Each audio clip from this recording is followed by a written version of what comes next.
Hello and welcome to my little corner of the internet. I'm sorry if this is a really odd angle, but the lighting was atrocious where I usually have my camera, and so I had to use one of the window lights and they're kind of diagonal from each other, so I'm sitting in my chair a little bit sideways, but oh well. Oh well. Today we are going to be doing our September and October reading wrap-ups. The first book that I finished in the month of September, I actually finished on September 10th, and that is The Elements by John Boyne. And I was already in a reading slump, and picking this up was probably the worst possible thing I could do for myself. This is not a jab at the author or anything of those means, but this was really not for me. So I received this from a giveaway, and it is an art copy, so I was super excited to get to it right around the time it was coming out. The problem is the subject matter. So the book is about following 4 different POVs of a crime: the enabler, the accomplice, the perpetrator, and the victim. However, I was under the impression that we were focusing on the same crime and the different viewpoints of it. That is not what is happening. We're following 4 different crimes, and the story just barely interconnects. Every time we went to a different part, I felt like it was kind of pulling me out of it because it wasn't the same story. And what I found to be kind of disgusting is most of the POVs were about RAPE or SA, and it was kind of justifying it. Like, I understand that in the, perpetrator's mind or the accomplice's mind or the enabler's mind, it would be okay, but to me it didn't feel like there was literally any resolution, and it just felt like it was written as, yes, this happened, this is okay, and this is how they get away with it, or yes, this happened, this is okay, and even though they got away with it, they finally admitted to it and they went to jail, so it's fine. I don't know, I just felt like it was kind of saying SA was okay, and that's definitely not the intent of it. This did not feel like it was written well to me, and I would just leave that how it is. In other news, I got my daith piercing today. I don't know if you can see it very well, but I'm super excited. If anybody is interested in getting a daith piercing, I'll tell you now, the most painful part was the piercing itself. It kind of felt like getting hit in the face with a baseball bat, but as soon as that was over, there's like no throbbing, no irritation, nothing like how any of my other piercings have went, because generally it doesn't really hurt when I get it pierced, but then the throbbing and the burning and the feverish feeling is super present. And after the daith was done, I literally, I can feel just a twinge of pain, and it does not hurt, but the first initial crunch hurt so bad. And she also kept mentioning that a lot of people say that they hear this loud pop noise in their ear because of the crunch, and it's right next to your ear. I didn't have that at all. She also gave me one of those little face rollers that vibrate to help with the pain, and I do feel like that kind of distracted me, so maybe if you're going to get it done, take that. But honestly, if you are interested in a daith, I would give the initial pain a 7 out of 10 and the after pain like a 1. So I say it's worth it, at least for right now. I mean, this is literally day 1. I got it done probably 3 hours ago, so take that as you will. But anyway, back to the books. This next book I finished on September 18th, and that was Bewitched by Laura Thalassia. I do own this book physically, but I have absolutely no clue where I put it. This book follows a young witch who is really trying her hardest to get accepted into this coven called Hingbay Coven.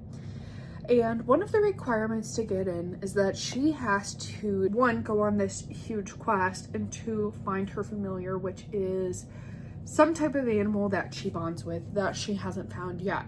The only problem is every time she uses her magic, she has to give up one of her memories, and she doesn't get to decide what memory she is choosing to give up. Well, as she's on her way to South America, some strange force pulls her out of the sky and the plane crashes, and she finds a man who has been asleep for thousands of years, and she wakes him up and he mistakes her as his long dead wife. And she tries to get out of there. She just wants to go to school. She's a young witch. She's freaked out. She gets out. She goes to school. She gets in. And none other than that man is stalking her and following her everywhere, trying to get back at his wife who betrayed him. Now, I want to say, like, the first 25-50%, I was under the impression that I was potentially going to be giving this book a 5-star rating. Once we got towards the middle, it just really started to drag on for me and didn't feel like anything special anymore. And it picked up again towards the end.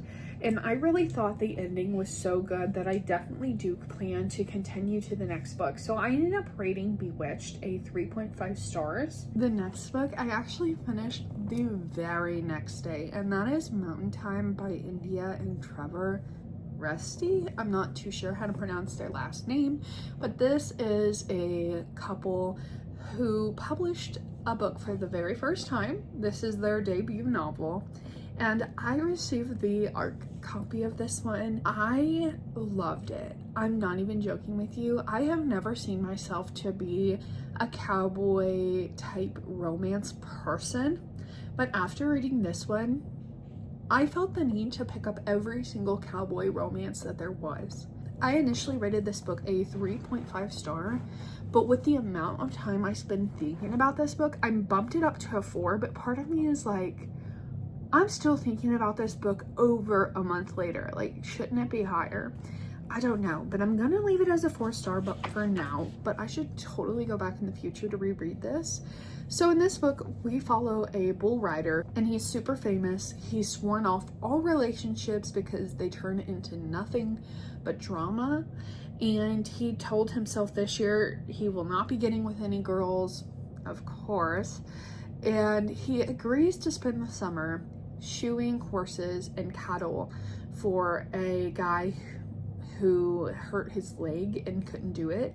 So he goes to this town and he meets our female main character who runs a ranch. And this female main character has sworn off all bull riders, of course. And yeah, it just goes from there. And it is so good. It is so sweet. It's funny. It's cute. And I love that they were able to make this book from experiences, because our male author is actually a bull rider and our female has been in our female main character's shoes. So they tried to make this as accurate as possible. I really love the descriptive wording, and like, honestly, I felt like I was there. And I've only watched bull riding in person maybe twice in my life, and I felt like I knew everything that was going on, and it felt really good. My really only qualm with it is that sometimes it was too descriptive and I wasn't able to actually know what some items were, and I had to look it up because I'm not in that type of scene. So yeah, I just thought it was really cool, really good. And I highly recommend that if you're interested in any bull riding romances. It's very cute. Then on the 22nd, I finished Heavenly Bodies by Amani Aru, and I actually rated Heavenly Bodies a 3.75 stars. I'm sorry, like, that is still a very good rating, okay? But here's the thing. I was reading it over time, and I was reading it before I went to bed at night. And so I feel like because there were some large gaps in time that maybe I didn't give enough of my full attention to the story, because I could tell that it was going to be good, but I didn't have my heart in it. And at this time, like I said, I was going through a reading slump when I started this. But yeah, So Heavenly Bodies follows a girl who is destined to fall in love with. That star also knows this prophecy, and so he is on the hunt to kill her. He ends up killing her entire kingdom, but isn't able to kill her. The neighboring kingdom ends up capturing her, and the story kind of goes from there. So there's lots of mortals and stars, and starborns are kind of like, in my head, the Greek mythology people like Medusa and Hercules and things like that.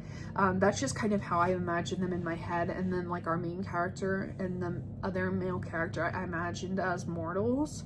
But I was really interested to see how it goes, because the whole time through the book I kept thinking to myself, is this going to be a love triangle, or is she actually going to fall for the star like it says she is, or like how is this going to happen? And I actually was very satisfied with how it occurred. Honestly, it was so good, and I really think before the second book comes out that I should really give this one another chance and give it my full attention, because I do have a feeling my rating would be higher had I not been in a reading slump during the time. The last book I read in September, my husband actually might kill me for, and I finished this book on September 24th, and that is The Coven by Harper L. Woods.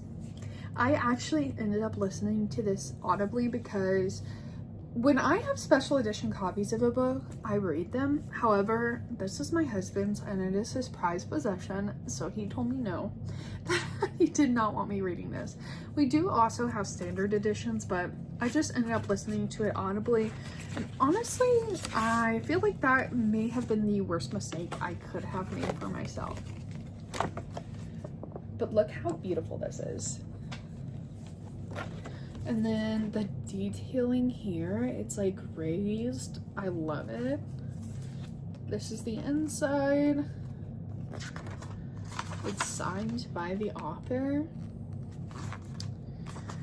So yeah, I mean, I had high hopes for this one because this is my husband's second favorite. It was a duology. It looks like there's a third book following another person now, so it could be a series. I don't know if it was the narrator. I don't know if it was the timing. But I rated this book 2.5 stars. So The Coven follows this young witch who is hiding out from this coven because her mom and her aunt were members of the coven and didn't feel like it was right for her for some reason. Like, they don't tell you in the beginning, and so they hide her out, and the coven finds out where she is. They kidnap her, take her to the school, and kind of force her to learn the witch ways. The headmaster at this coven really despises her just as much as she despises him, but sparks start flying, and everything she has been told is against her seems to really fall for her, or seems to be too good to be true. She is falling for the headmaster, he is falling for her, but there is a lot of deception going on in this book, and that is why I feel like I bumped it from a 2 to a 2.5 star. The ending really threw me for a curveball and was extremely surprising. My husband says I have to read the second book, so I will, but I feel like I should probably read it physically because I feel like the audiobook may have ruined it for me. So yeah, I rated it 2.5, but he rated this 5 stars, so I think it just depends on if you're in the mood for a romantasy that focuses more on the romance. You might like this, or if you like witchy books, like that's his favorite type. He loves witchy books, so if you like witchy books, definitely try this out, see if you do like it. Moving on to October, the very first book I finished was on October 3rd, and that was Soul Searching by Lila Sage. After seeing what this was about when they first announced that it was going to be published, I could not wait to get my hands on it. So the minute I saw a copy at Walmart, I just grabbed it. And honestly, I'm happy I did. So we follow Collins and Brady, and Collins can see ghosts. She can communicate with ghosts, but something she doesn't want to talk about, her past, has caused her to leave her hometown and move out and go other places. Well, now she's getting to the point where the ability to hear ghosts and see ghosts is kind of fading, and she doesn't know why. So she goes back to her hometown in hopes to find it. That's where she meets Brady, who owns a business and agrees to let her work with him. And when she kind of announces she sees ghosts, he's like, what? Like, he doesn't see ghosts, but her family and her sister know she sees ghosts. So it's kind of a romance, but it does have a subplot of mystery, which I really, really enjoyed. I do feel like the writing was done very well, but the story outline overall could have been improved. So I gave this a 3-star rating, but honestly, I do recommend this for anybody that is looking for a cute romance with a mystery subplot, and honestly, it was the perfect October read. The next book I read was Catabasis by R.F. Kuang, and this was a library copy, so I do not have it in my possession anymore. It was definitely a read out of my comfort zone. So we follow a girl and a guy who have to travel to hell to save their professor's life. And they are not traveling to hell because they like their professor. They're traveling because they want a letter of recommendation, which honestly is so odd to me. Like, they're going to risk their life to make sure that they can get their dream job. Very interesting. And honestly, nobody likes the professor. Everybody thinks he's mean and rude and evil. And yeah, so when she starts trying to map out a way to get herself to the depths of hell, her rival sees this and is like, hey, I actually have the full formula. We can go together or you can stay behind. So reluctantly, she agrees to take this man to the depths of hell with her. And it was a very interesting story. I feel like the writing was hard to understand at times, and I do feel like personally the story was a bit too long, and I don't think this was for me, but I could definitely see how it would be for somebody else. There was some aspects I enjoyed, but this was another 2.5 stars for me. Now we start talking, because at this point I read A Torch Against the Night by Sahaba Tahir, which is the second one in the Ember and the Ashes series, and it was another banger. I definitely don't feel like it was nearly as good as an Ember in the Ashes, but it was still really great. So pretty much it follows a girl who pretty much loses everything, and the only thing she has left is her brother, and her brother is kidnapped by the masks, and the masks hold him prisoner. And so she is trying to do whatever she can to get her brother. So she teams up with the resistance, who ends up sending her to work for the main, like the headmaster, as a slave, who is notoriously known for killing off anybody she suspects that is a spy.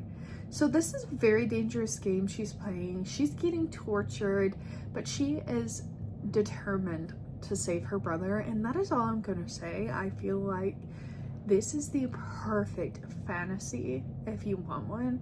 I feel like it is action-packed. I feel like it is fast-paced, and it does have a subplot of romance. Like, it is a very, very slow-building romance. So I highly, highly recommend it. And on the second one, I ended up giving it a 3.75 stars. The next one I read was actually one of the short stories, the Scared Sexy collection by Amazon.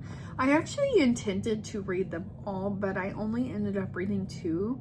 And the first one I read was Hot for Slayer, and this one is by Ali Hazelwood. It is a very short story. It's under 100 pages, and it's obviously about a vampire, but that is all I'm gonna say because it is so short. I feel like if I even talk about it, I spoil it. So I did really love this one though, and I gave it 4 stars. I'm not a short story person at all, so I honestly expected to hate it. And I don't know, Ali Hazelwood just knows how to do it every time, and it was so good. The next one I read is actually one of the ones I highly anticipated, and it was Falling by Christina Lauren. And I anticipated it because I love Christina Lauren's books. I don't think I've ever given a Christina Lauren under 3 stars until now. I gave Falling 2 stars, and honestly, I wouldn't recommend it. I felt like there was not really anything good about it. I think it was like 50 something pages. So if you do want to try it out, go for it. But I didn't find anything really good about it. I gave it 2 stars because I don't feel like it was like bad writing or anything. It was another one that just wasn't for me. And I finished that one on October 9th. On October 12th, I finished Hemlock and Silver. And this one is by T. Kingfisher. And if you know anything about T. Kingfisher, she knows how to write different stories. This one is kind of sold as a Snow White retelling, but it is kind of not that at all. It does have some of the elements, like we have a little girl named Snow, we have a quote-unquote poisonous apple, and we have a magic mirror. But honestly, it is its own spin on the story entirely. We follow a girl who works with poisons, and she tests poisons on herself all the time to figure out how to cure other people. When the king's daughter becomes sick and he can't figure out how to help her, neither can all the healers in the court, he resorts to calling on this girl for aid. And he brings her to the court. She's kind of panicking. She's like, what if I don't save her? Is it off with my head? It is so good. It is so good. There is so many aspects that I just felt like were so different from a typical book that I just am still thinking about it almost 3 weeks later. There was a couple questions that I felt were unanswered, so that is why I ended up giving this book a 4-star rating, and I highly, highly recommend. And if you do like romance, there is a smudge of romance in there as well. So the next one I finished was on the 13th, and that was If Love Had a Price by Anna Huang. This is the 3rd book in the If Love series. The first book I gave 5 stars. The second book was a second chance romance, and I don't really like those, and I gave that 3 stars.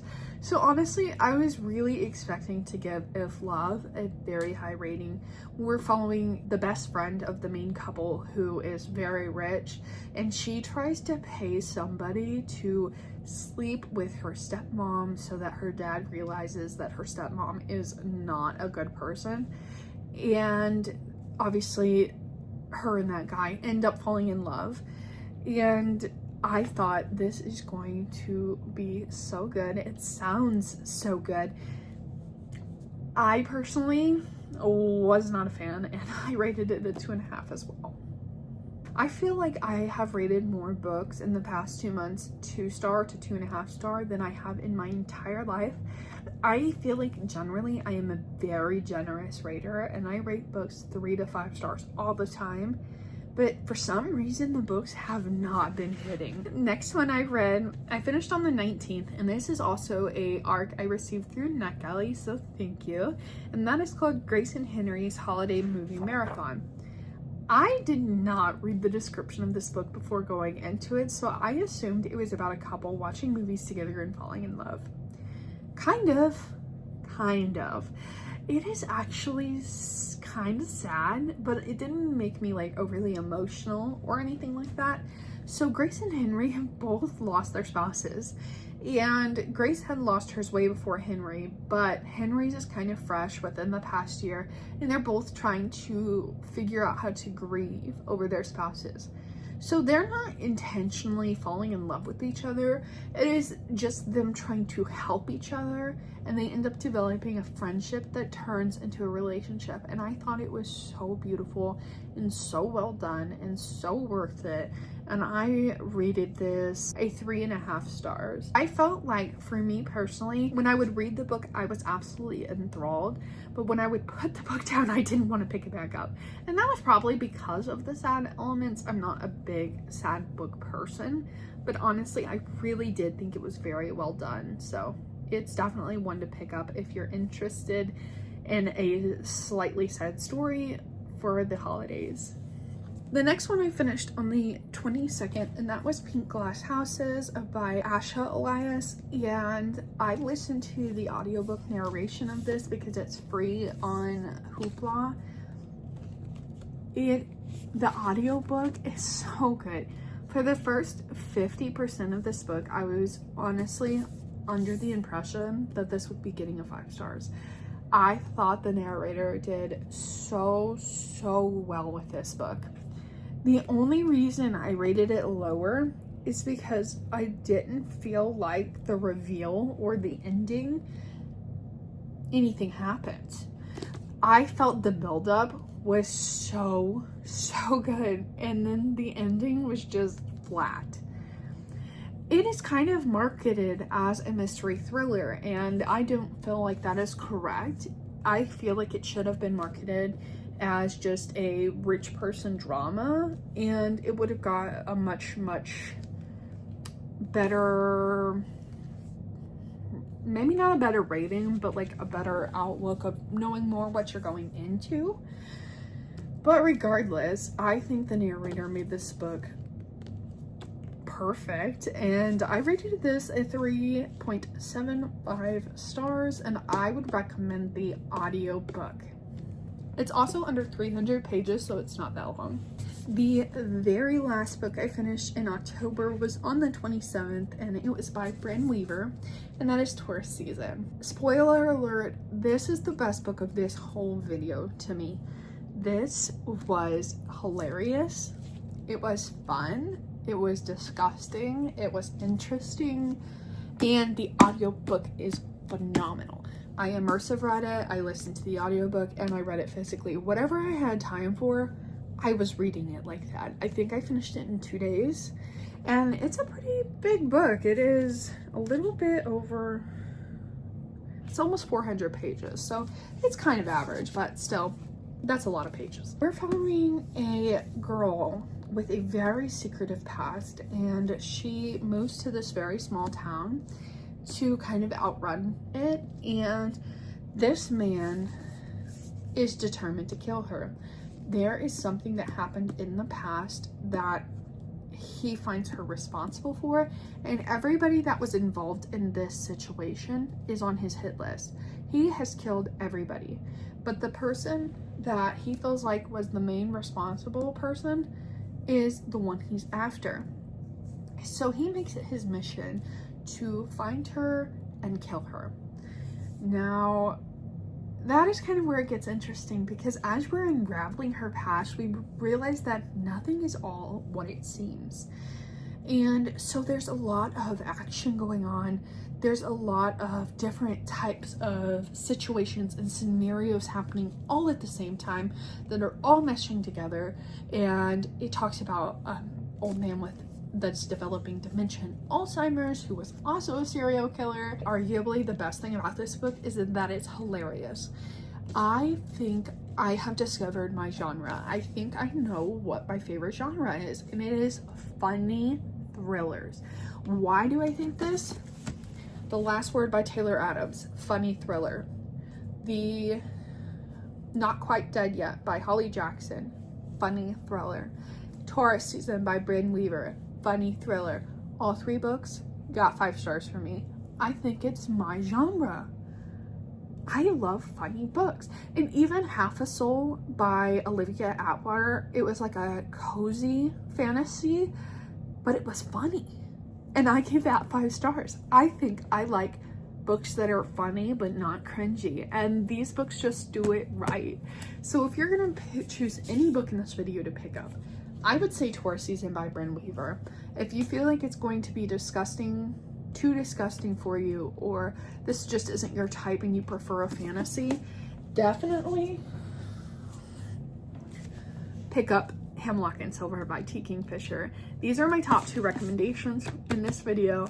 And if you really liked anything, please like, subscribe, comment, let me know what you want to see next. Click the bell icon, do all the YouTube things, push my video out to more people so I can make more friends. And thank you for watching if you stuck around to the end. I literally love you guys so much. Have a wonderful and blessed day.